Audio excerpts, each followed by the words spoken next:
Learning can be a turning point at any stage in life.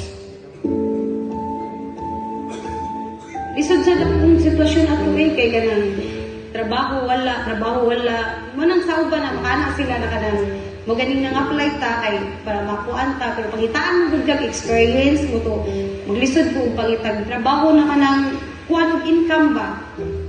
Hindi na ko nakaibaw ang DET program is tungod na sa social media. Indot mo gud siya na opportunity na kanang dili lang sa ingon sa kanang mga out of school youth sa parirasad na ko na kanang inahanga na wala kayong experience niya.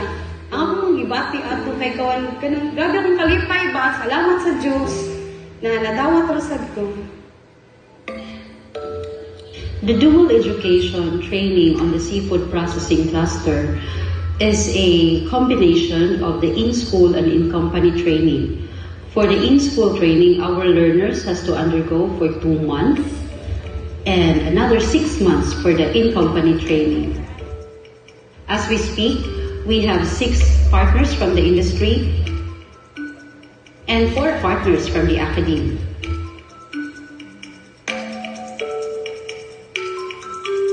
With the phase 2 of the seafood processing cluster, we were able to develop 5 job profiles, which include seafood production worker, quality inspector, quality assurance, machine operator, and the seafood plant assistant. Julie March has been instrumental. We can see her as an example of why this intervention, this initiative has proven to be very efficient. And we're happy to know and we're happy to share more success stories of this initiative in the chamber. So, after sa katong pag-graduate na ko sa DET program, nauman naman po ako sa akong on-job training. So, gi-absorb ko sa Siargao's Bounty.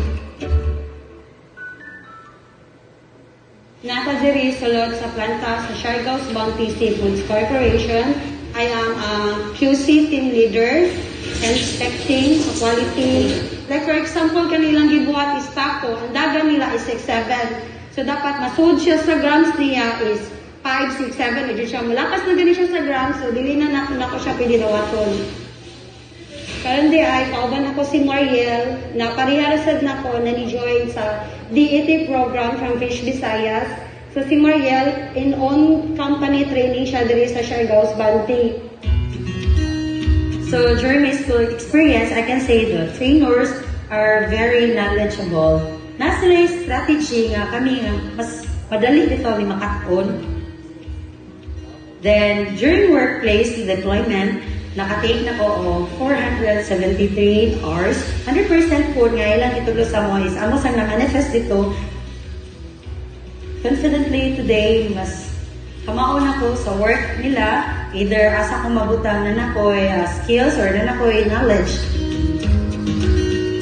There should be more of this. There should be more dual education training. Imagine you are already learning in the morning and applying in the afternoon. On the student side, they can already see trial and error if this is going to work for me, or if what they thought applies to me, because it's immediate. It works for the school, where our function is to educate. It works for the students, because now after this they can get employed. It also works for the companies, because now they have a ready workforce that they can get. Ang incorporate leader mao more responsible nga ang course outline nga gibuhat labi na sa atong seafood production worker o quality inspector ma-implement the result ug mao ilang cap-up nga mao po ilang execute ana nga program. Ang DET dakong tapang labi na sa Siargao's Bounty Seafoods Corporation. Nakakuha kami mga empleyado nga ready na ug tungod niini ang kumpanya makasave usab sa recruitment cost. Usa pa na ang kumpanya makasave na sa ilang training cost kay na sila competencies diha palangdaan sa ilang pag-eskwela sa dual education training. I can see the brighter future for absorption or mga apply ko, mas dali ko madawat. In the long run, pwede sad ko mag-abroad. And sa akong mga plans ko kinabuhi, pwede na ko mas madali na ko attain. Mo ni siya makapaghatag na ko nindot nga buhay sa mga ato. Bounty kay usasad sila ng talent sa kung sa akong kakayahan gani DED program is dako siya og natabang kay nakuha na ko sa akong kagalingon akong personal or professional growth.